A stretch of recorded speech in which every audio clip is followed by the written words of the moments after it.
Hi and welcome back to Cheeky Crypto. My name is Nick and today guys we're jumping down into the world of XRP, taking a look at what's been going on most recently, what we expect to happen next and all that wonderful stuff.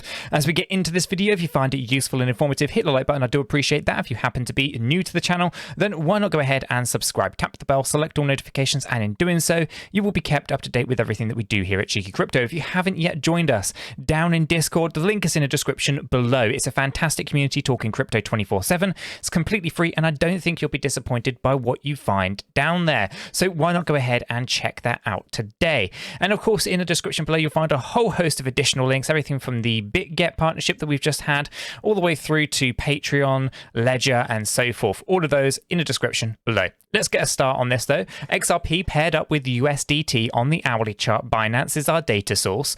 And, you know, we've seen some pretty good price action recently, right? Let's just kind of zoom out for a fraction here. We won't obviously, subtract from the fact that we are still looking for our macro move to the downside. I think that's a bit of a given. We kind of know the macroeconomic climate isn't great. We are still looking to come down lower.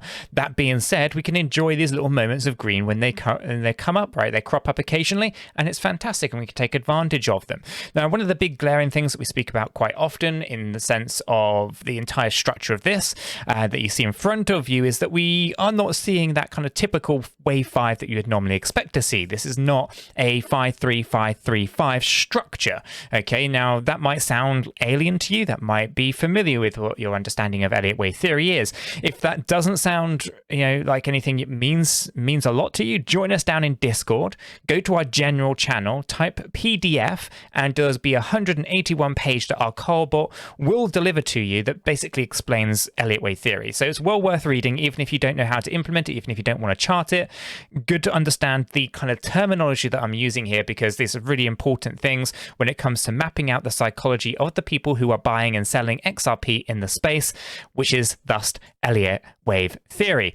Okay, so like I said, we're not 5-3-5-3-5. We're not trending down inside this fifth wave. Instead, we've got three wave structures, ABCs, ABC down, ABC up, ABC down, ABC up, right? And basically, this means that each one of these is corrective, not a trend. And basically, we're just working our way slowly down to the bottom of where the fifth wave is likely to be.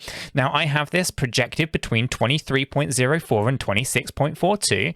That hasn't changed. It, in fact, might not even go that low. It might just come down lower than 28.72. Okay, that would be one of the expectations that I would have, is it would come at least lower than wave 3. Okay, but it doesn't have to necessarily go all this way to 23 to 26 cent. I'm not under this ending diagonal structure, okay, which is what it is, in my opinion. Okay, so let's go ahead and drill down, right? We've seen some recent price moves. Now, obviously, these are small. They're not massive, but it's enough to get excited about during bear markets, right? We can see here that we pushed up by 15%, pretty reasonable. And of course, as we start to kind of move back to the downside, we kind of pull back. Over here, we kind of pull back 11%, and then we start to move on up, right? So there's some decent kind of moves being had here. In fact, I think it's a little bit higher than 15, if I can get that wick, which I can't. There we go, there's 16%.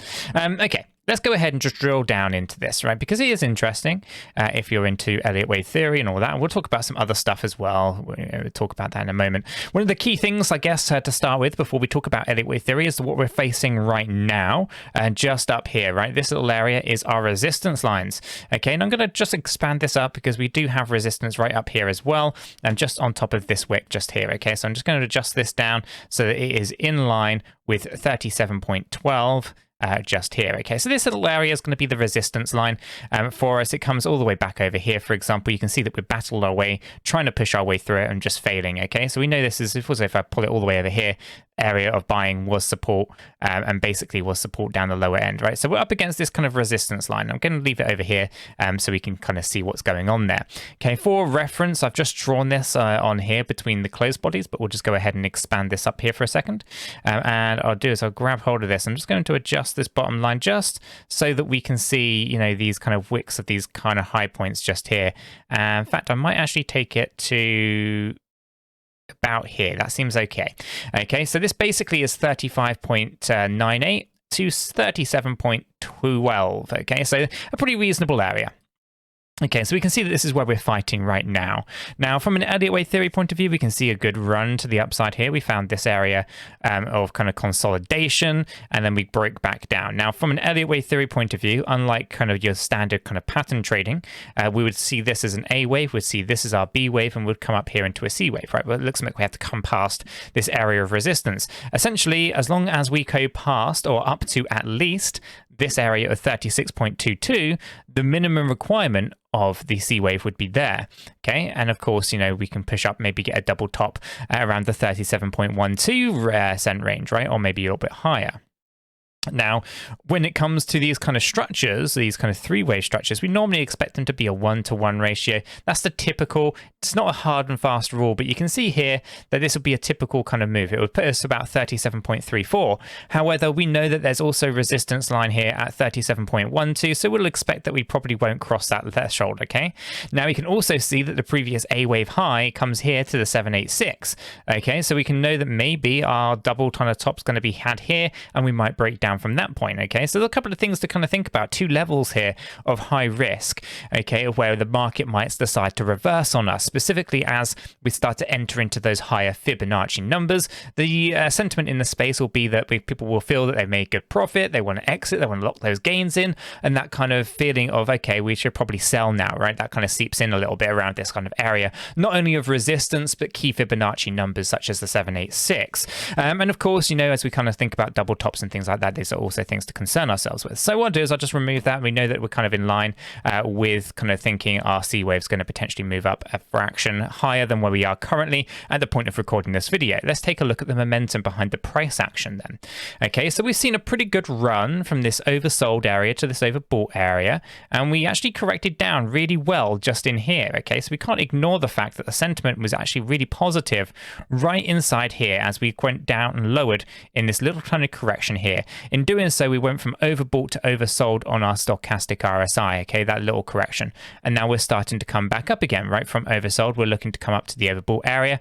I estimate that we're probably going to push past this area of 36.22 and maybe just a little bit higher towards 37.12, okay? That's the C wave double top there.